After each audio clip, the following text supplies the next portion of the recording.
Mike Foppen, welcome to the show. Thank you. Thank you for having me. You're obviously 1500 meters to 5,000 meters. How does that constitute in the short, medium, and long distance?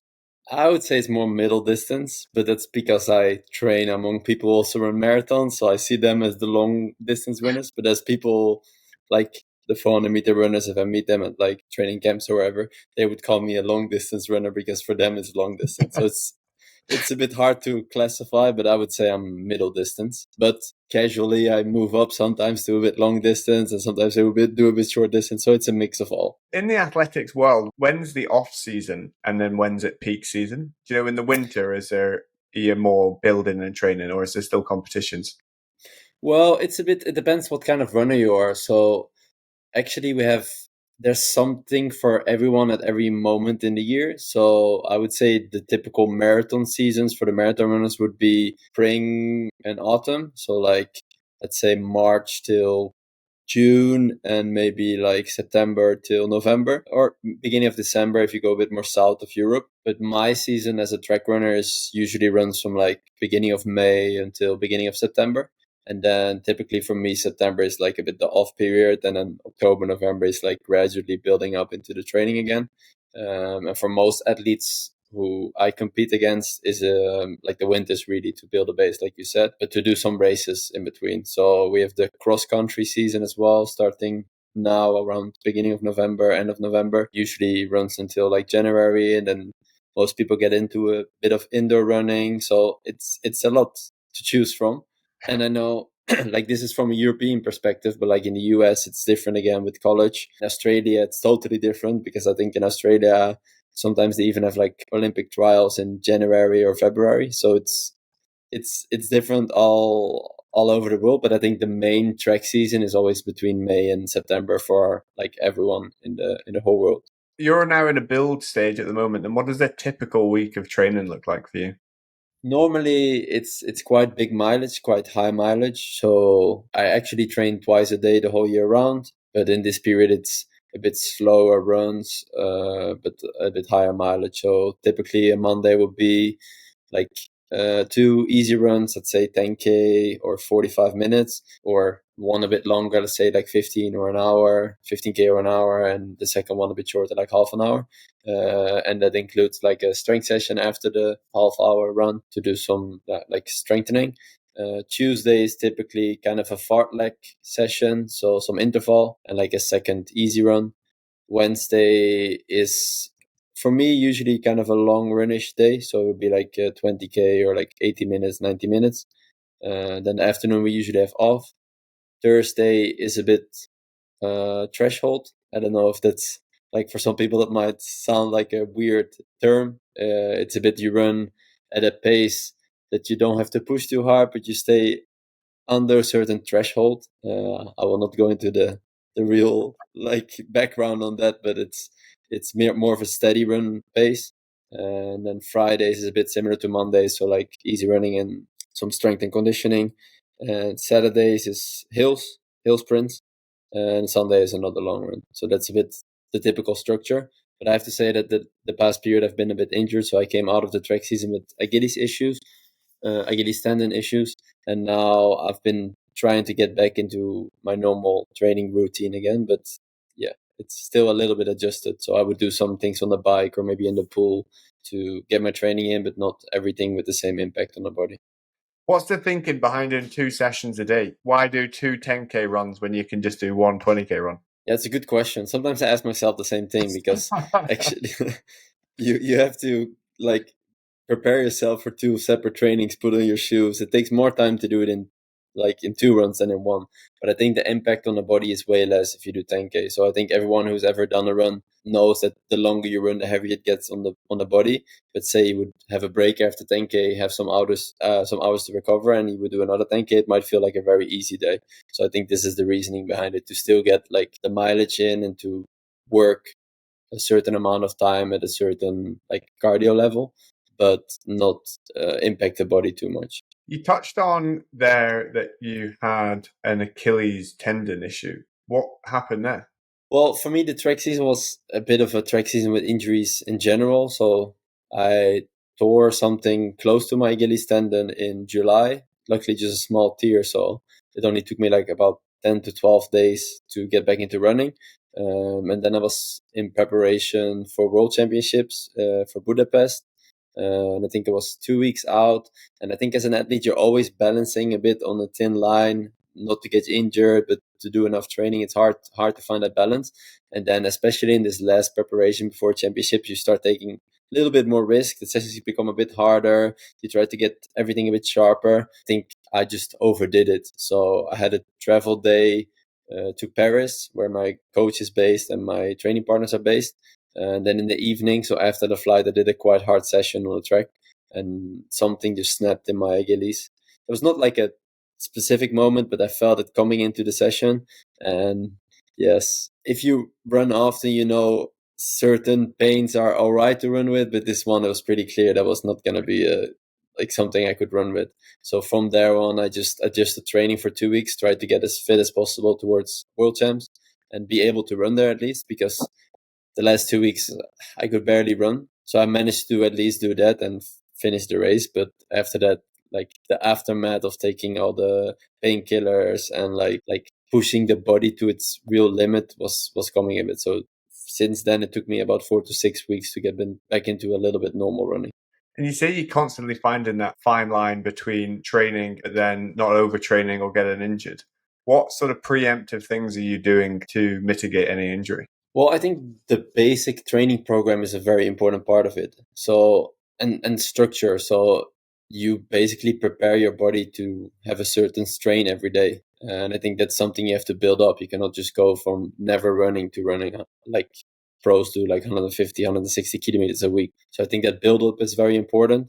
And then also the small details of the strength and conditioning. So I think for every athlete, it's very important to find out your own weaknesses. Sometimes I get these questions on Instagram when I do like a Q&A or something, and they ask me what are good exercise for runners, but actually it's very specific to the type of runner you are and the running style you have.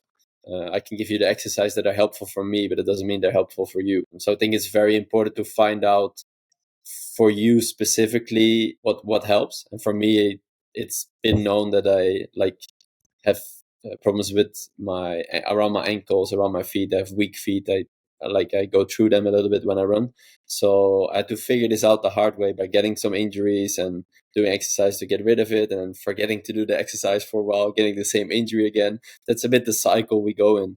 So I think a lot of pro athletes can attest to this, that you get the same injuries or related injuries the whole time back, just by like lack the exercise a bit and then overtraining a little bit. So it is a bit of a balance, but I'm sure that the exercises and continuity is very important with that, and like the gradual build up as well. So when you did your Achilles tendon, you were coming in quite hot. You were obviously in really good shape. Have to then sit out for a couple of weeks knowing that you're in such good shape. How does that take its toll mentally on you? And then how did you get through that process without just losing your head that you're having to sit out half the season injured? I think the first injury, I was very surprised with myself, the way I handled it mentally. Because sometimes it's better to know, say, for example, a stress fracture. It's a pretty common injury for runners. But often, once this is diagnosed, you know exactly how long it's going to take. There's always a set time, they say 6 to 8 weeks. It's not like this weird injury, you don't know what it is. You basically know what you're going to get. But when I get this small tear like next to my Achilles tendon, I didn't know how long it was going to take. And normally this gives me a lot of stress because you don't know what you're in for. I can manage if you tell me you have to train alternative for 2 weeks and do like biking. I can figure it out. I'll be fine. But if you don't know this, usually it does my head in a little bit.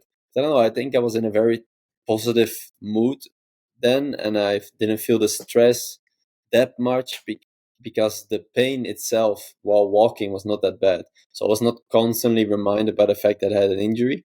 Whereas if you have a injury that also in your daily life like hinders you while you're maybe standing cooking or whatever, from the moment you wake up to the moment you go to bed at night, you get constantly reminded. I think that's when you get into this like down state and mentally it's getting hard. But for me, I didn't have much pain, so that's why I got through it pretty easy. And I also found a bit of a new love for biking outside. So I have a mountain bike. I barely used it the past few years, but I used it a lot those 2 weeks. And I think I set challenges for myself in that way, and that helped me a lot to stay fit. And what really helps is to actually make yourself a program as well for the bike. So what I used to do, I have a program for running, but the moment I got injured, I lost my program because I couldn't run anymore. And I would just wake up in the morning and be like, what am I going to do today? I would just figure it out in the morning. What do I feel for? Am I going to the pool? But I think it works very well to also structure an alternative training week like that. So maybe Monday is an easy day, just go for an easy spin and some strength. And then on Tuesday, put a harder session in the pool or on the bike or on the cross train or whatever. That helped me a lot as well. But that was the first injury. The second injury was a bit tougher because I was in this last stage before Worlds, and then you get stressed, especially when you look too much on Instagram and you see all these people like you have to race against in 2 weeks, doing crushing their workouts, saying they're in great shape. I know half of this is probably also people struggling, but that was a bit tougher on me, especially because I wasn't home. I was abroad, so I wasn't really in my own like home gym and with my girlfriend at home, just having that base. So that was a bit tougher, but it was also only 2 weeks till World Champs, and after World Champs, I didn't look any further. So I was like, I have to survive these 2 weeks, make sure I'm as fit as I can be at the start line, and then after that, we'll see it.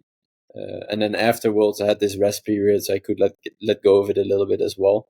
But since then, it's been going steadily. I think seeing the progress or like taking a win, even though it's a very small win, that's very important because it drags you out of this negative mood you get into.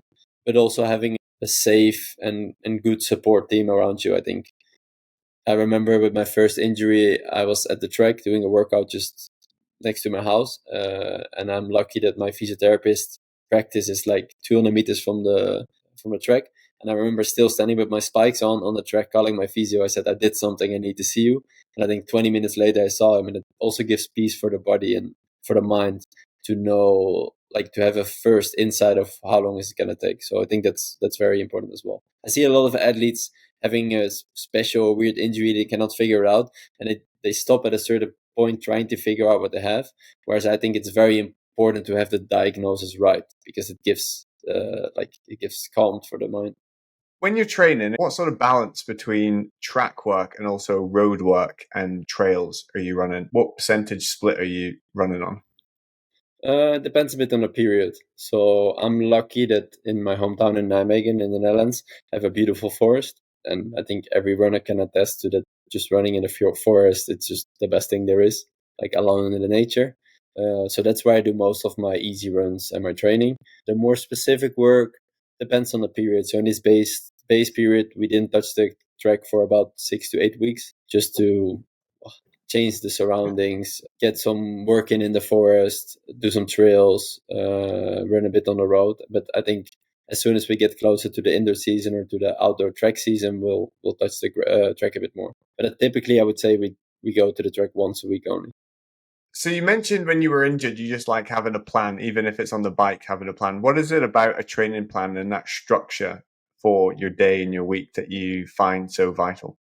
To me, it's I think every pro athlete, or at least athletes who train a lot, they're a little bit autistic.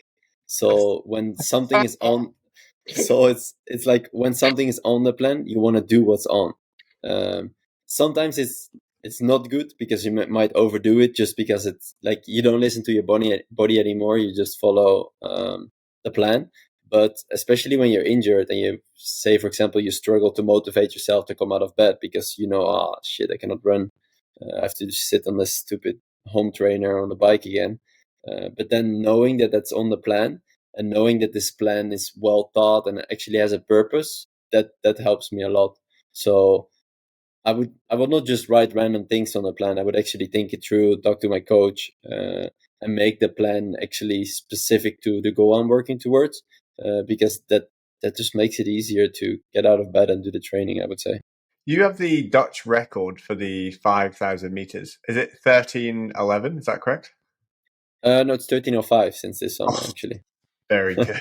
How did that race pan out? Do you know, if someone who's never watched a 5,000 meter race, what goes in behind it? What are the tactics? Obviously, you're going really fast. So is there drafting like there is on bikes? It was a bit of a weird race, this one specifically, because I came back from the injury. So I had only been training for 4 weeks after the injury. So I I think a 5K depends a bit on how you approach it as well. So for me, the approach was just to be happy to be able to race my distance again. Often this gives me a benefit of not knowing how fit I am and not worrying too much about the time in the race, which often helps because you're busy with the right things. You're busy with just the guys running around you, racing, focusing on your breathing, and not actually with the result, which is often very good to be busy with the process, but not with the actual result. And I remember getting to the meet there. It was in Belgium, and it was very very windy that day, like stormy windy. And I saw all the guys come off the track, and I talked to some of the Dutch guys, and they said, "Oh, it's very bad weather today. Nobody's gonna run fast." And I remember sitting in a car room, so that's like the last 20 minutes before race. The athletes come together, and you get the bib number, and you just wait there before your race, basically. And everybody was talking a bit already, like, it's going to be a tactical race today. The weather is not good. We're not going to run fast. And the moment we stepped out on the track, the wind just completely went away. It was like the flags were hanging down, and then I suddenly saw everybody changing their eyes. Like you saw this focus change. So before it was this focus of, okay, we're gonna have fun out there. We're just gonna race tactically, and it's not gonna be about the time. But then the moment we got on the track, everybody got way more serious. It was like, oh shit, we have no more excuses. Now we have to run fast.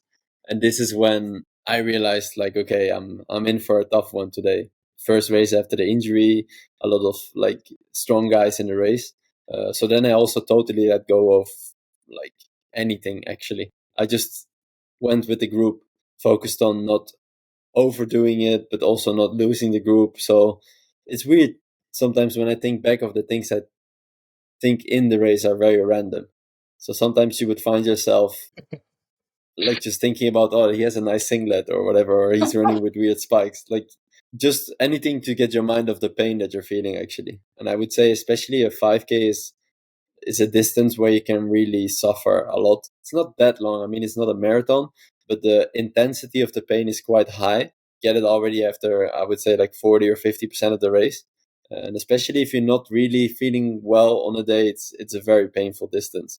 So for me that day, it was kind of it's also about how I remember it, right? So often you remember the finish, and like if it was a positive result, you remember the race as more positive.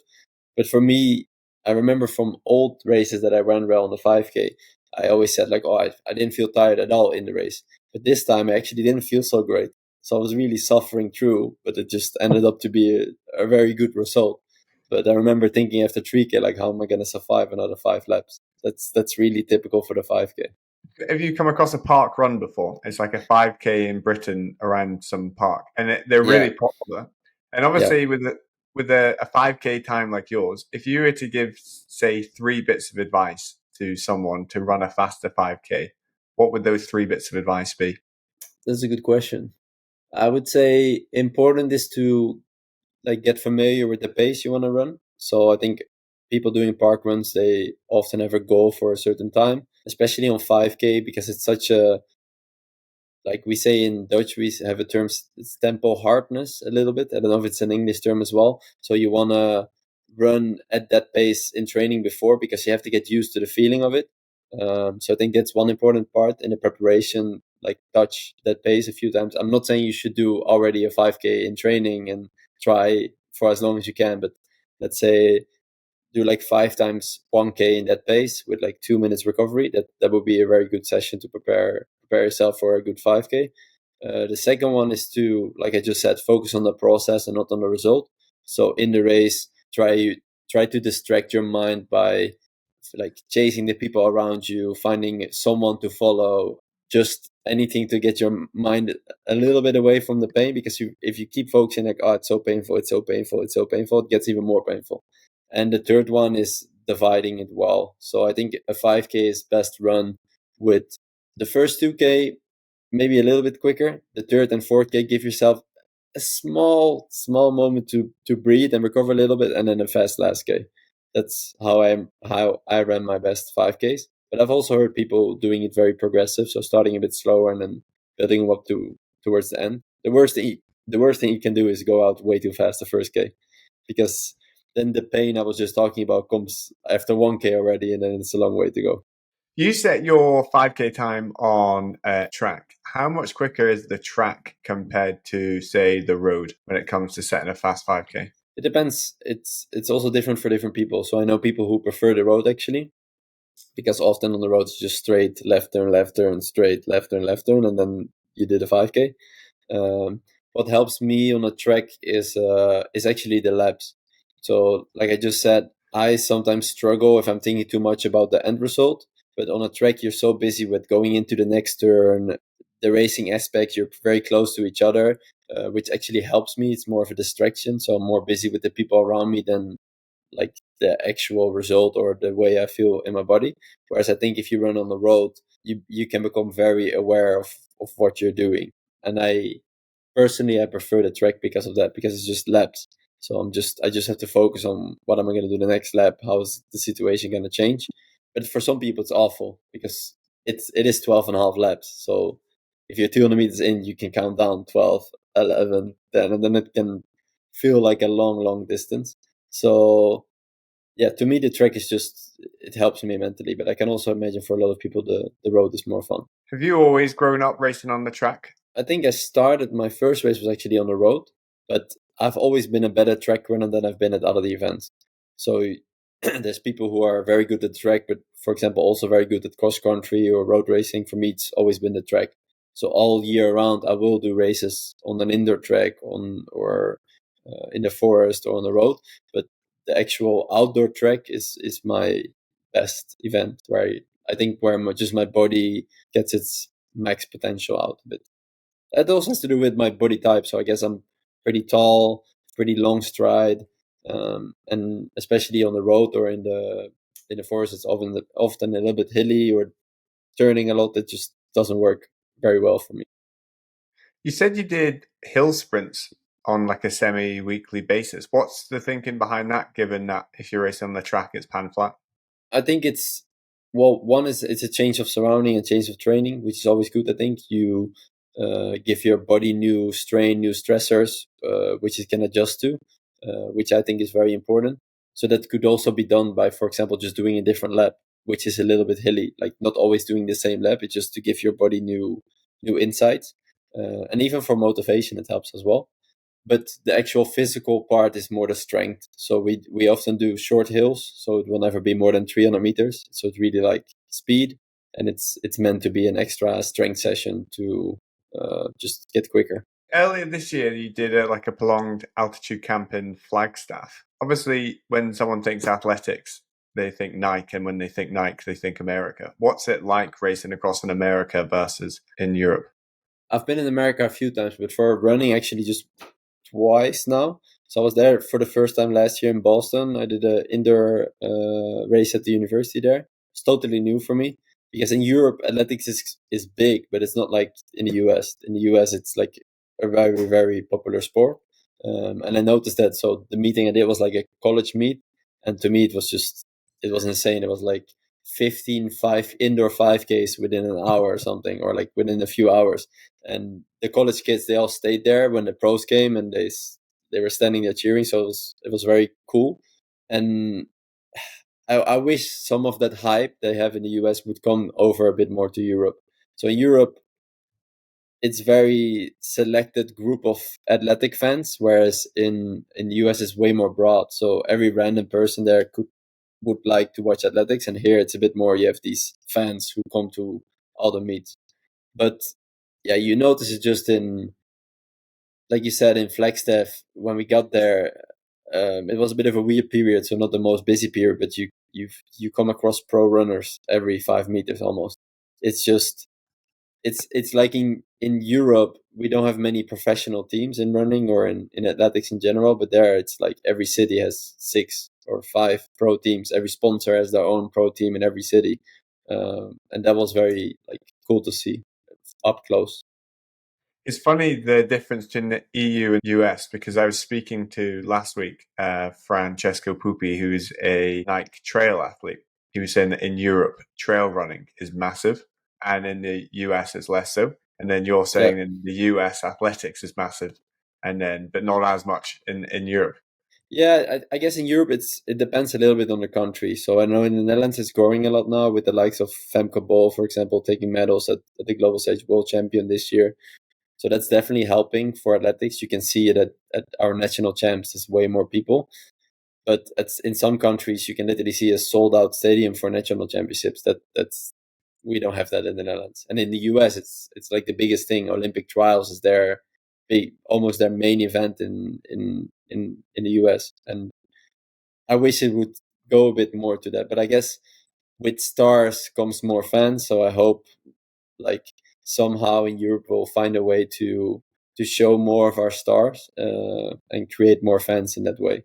It also has to do with it's like a vicious circle, right? So I guess when it's shown more on the TV, you get more a personality feeling with the stars you see on the television, and then they get more fans, and more fans brings in more money. More money means we'll be shown on the television more. So I hope this circle is like a spiral going up, but it's a long way still. What time do you think on your best day with the best conditions? What time do you think you could get to on a 5,000 meter? I got this question also in a podcast I did the other day, but it's so hard because I don't want to limit myself. So if I sit here and say like 12:55, that means that I will never run faster than 12:55 in my mind. And I think a big part of being able to run faster than 12:55 is believing that I can run faster than 12:55. So I don't want to put a time on it, but I've realized this year that running under 30 minutes is definitely possible. And for a long time, I struggled to believe that. So I saw other people doing it, but for me personally, I never believed that I could do that. And this is the first year that I can actually run under 30 minutes, which was always like this holy barrier in 5K. There was not a lot of European guys ever doing that. And now it's becoming a bit more people doing it.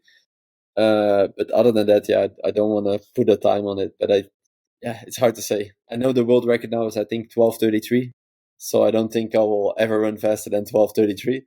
But I don't know. We'll see how far under 30 we can get. It's funny how belief plays a part in it. It's like, when Roger Bannister broke the 4 minute mile, no one had ever done it before. But then as soon as Bannister broke the 4 minute mile, within 6 months, four other people had also run under Yeah, 4 minutes for a mile. yeah. It's such a big aspect of the sport. It's especially this year. I've seen it a lot in like from up close. On the 1500 meter this year, so a bit shorter distance. I do it often as well, but it's not my main distance. The men in the world had a bit of a breakthrough this year. The level has been insane. It was like to put in perspective, like I would say 6 to 8 years ago, with a time of 3 minutes and 32 to 3 minutes 33, you would always make an Olympic final. Always easy. Any championship you do, you make the final. You would be competitive for medals. And this year, I think there was about 45 guys in the world running under 3:34. Wow. It was insane to see. Every day of the weekend, so let's say Friday, Saturday, Sunday, there was a race somewhere in Europe or the US where guys were running 3:32, 3:31, 3:33 every weekend. It was insane. And I think there's this technical development going on with the shoes. Like, I mean, the shoes have been getting better, and I'm sure that has an effect.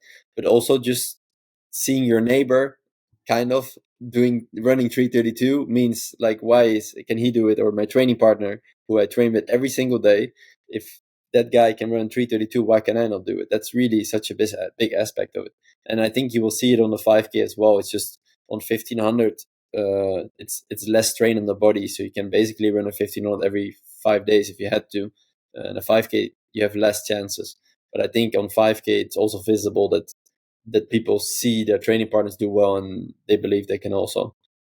And then this also has this vicious circle that if people in the race actually believe they can run fast, the race will actually go faster because everybody will be in the front and there will be a nice train and everybody believes in the fact that they can all run this. So there's more races that will go out in a faster pace because people say to the pacer, like, I want to run quicker today. So I really believe this has that.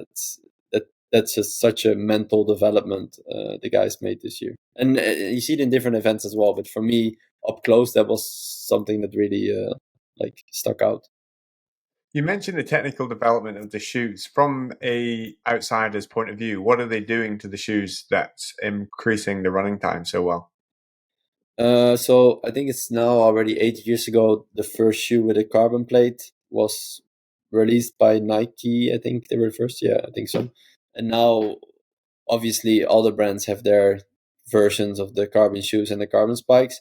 This just gives, whenever you land, it gives back more energy to the body. So basically, you save energy with these shoes, which obviously leads to quicker times. And I think a lot of research and people have been speculating about the actual effect and how much percentage, but I think it's a it's a discussion that will forever go on. I think it's just time that people accept that these shoes are in play now, and that's it. Maybe you should not compare runners from now with runners from 50 years ago. It's hard, but it's not just with the shoes. It's like everything, right? So we have more knowledge about injuries, we have more knowledge about training, we have more knowledge about everything. So obviously people are running faster. So sometimes I get a bit annoyed by reading another article where someone breaks a world record or a national record and they say it's because of the spikes. Yeah, obviously it's because of the spikes, but also because I have more knowledge than they had 50 years ago. So I think it's more important to just look at athletes relatively to their competitors, and doing well at the championships, and like a golden medal they can never take away from you in that sense. You mentioned Nike there, and those listening and don't have video, you're wearing probably one of the most multicolored fleeces that I've ever seen in my life. Looks epic. how Yeah. did how did the deal with Nike come about? I think it was in 2019. I basically went through the beginning of my career unsponsored. I had a kind of a deal here with a local store, and I've always been in Team Zevenheuvel. It's like our local talent team, and now I'm actually also an ambassador for the Zevenheuvelloop. It's a 15K race in my hometown, so that's where my pro career started a little bit. And then I did a race. I think it was our European selection race for the cross country. And I won this race. It's in the Netherlands.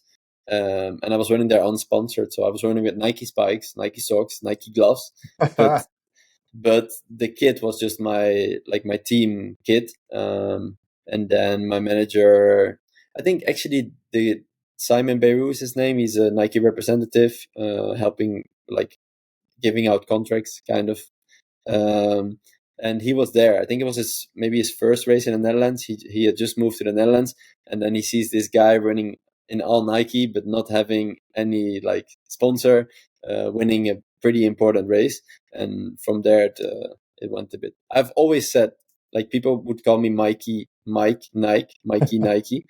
Um, so it just fitted well. And I've actually declined some other brands before that because they would just give me like shoes or whatever, and I've always said no, I'll wait for the right moment. And sometimes one and one is just two, and it fits well. And from the beginning of 2020 I've been with Nike. So You said you went through a time at the start of your career unsponsored.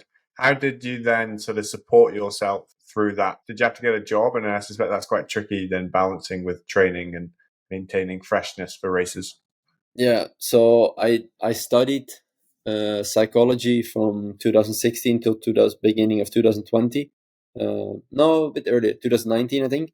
And then I could loan money from the government. So basically, my study was kind of financing my running career because all the money I loaned was not going into the study, but it was going into training camps.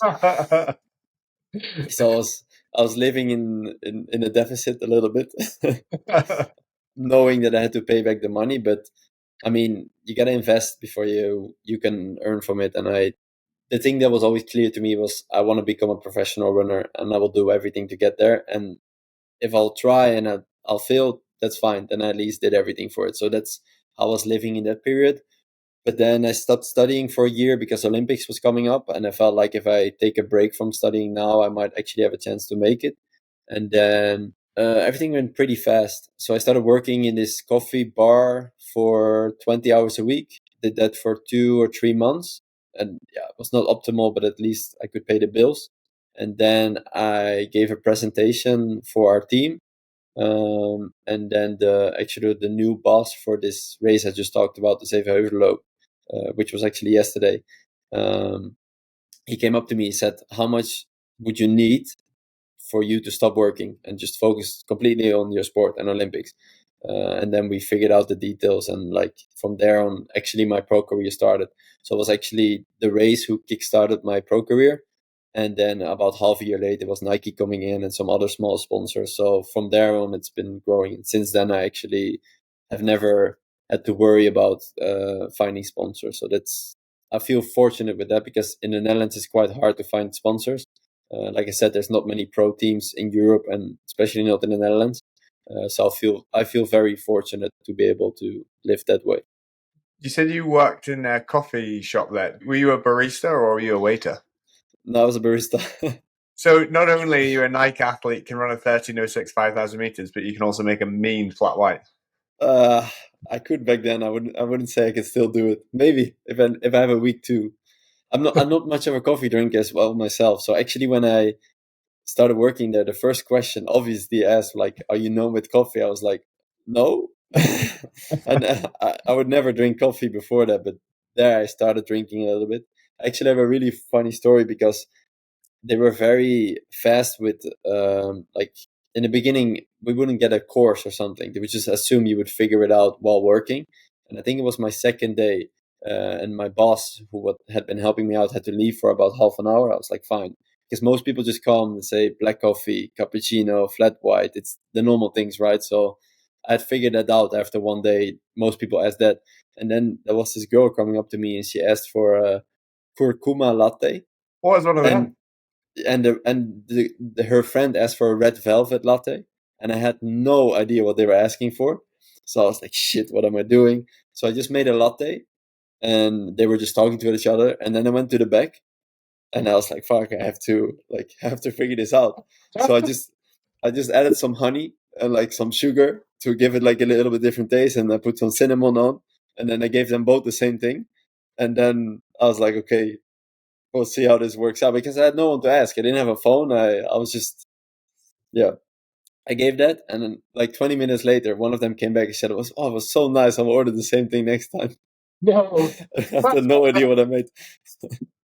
And then obviously, when my boss came back, I asked him what the thing was, and there was some special powder that you can make a latte with, which was just curcuma powder to make a latte with, or red velvet powder, but I had no idea. So that's how I faked myself through being a barista. I'm happy I got out of there after a few months already. Yeah, it's a good job the professional athletics career kicked off. Exactly. There I know what I'm doing, so that feels Yeah, a lot yeah. better. Where do you see the sort of the development in athletics in the future coming from? From the tech side, or do you think there might be a real training boom? Certainly, from a triathlon point of view, this whole new Norwegian method. Everyone's talking about the Norwegian method all the time. And it's just like Yeah. suddenly everyone's doing it and all the times are getting quicker. Is there like a athletics equivalent? Well, I think the Norwegian method in especially distance running is also a bit there. Of course, with the Ingebrigtsen family, they have a very like outspoken method. It's become a bit more known in the last years. I think because my girlfriend is Swedish, so I've been hearing this rumor about the Scandinavian method for, I think I heard it for the first time maybe 8 or 9 years ago. So I've known about it for quite a while, but the articles that were always written about it were always in like in Scandinavian, so in Norwegian or in Swedish. So I got up to date, but now I start noticing while I'm training with a French group and like become a bit more Southern European, that they are also starting to know about this method, which is like the double threshold method. So it's like on Tuesdays, or doesn't matter which day, but twice a week you do it like a double threshold. So in the morning you do threshold, and in the afternoon. And I think it's hard to say. So I think if you follow this method, in my opinion, you have to take the whole package. So you cannot do a little bit of yourself and a little bit of that. Either you take it all in and you do exactly that, or you don't do it at all. That's where I stand a bit with it. But I still feel like not always lead to Rome. So especially for me, it was very cool to see Jake Whiteman, the British athletes, winning the world championship on the 1500 meter last year. Because to me, he has a little bit similar approach to what I have, a little bit different. Um, but he approaches it totally different than other athletes. So he's very focused on plyometrics and explosivity and like speed, whereas others are way more endurance based and doing their double thresholds and those kind of things. So for me, it was very interesting to see that you can get there with another way, and I completely believe that there's like 100 different ways to get there. Um, so I would say there is a bit of a trend going on there, but I, it's hard to say if that in 10 years it might be something else. It's also the people who run the fastest, they make the trends a little bit. Say Jacob Ingebrigtsen I'm talking about, was doing some crazy 75K run every Sunday, then people will be doing this, even though maybe for other people it doesn't work. So it's hard to say if it's actually gonna be there for a long time. So that's hard. But I think the technical development was definitely very visible the last let's say 5 years.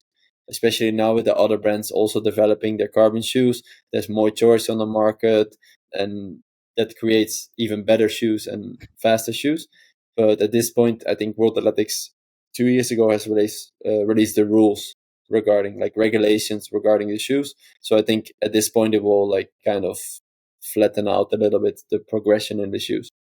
So that's the sports development. And if people want to keep up to date with your personal development, your races, and all that you're up to, where would be the best place to find you?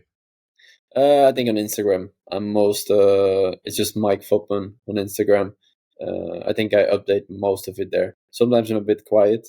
That's usually when I just focus on training or when I'm abroad or whatever. I have a bit less internet or a bit in that way.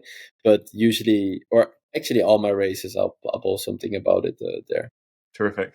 Well, Mike, I really appreciate your time. Thank you very much for coming on the show. And I that's my biggest takeaway is that if you're doing a fast 5K, try and look at the weird things about your competitors, like their shoes and vest.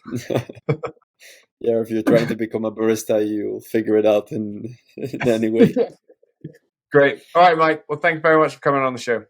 No problem.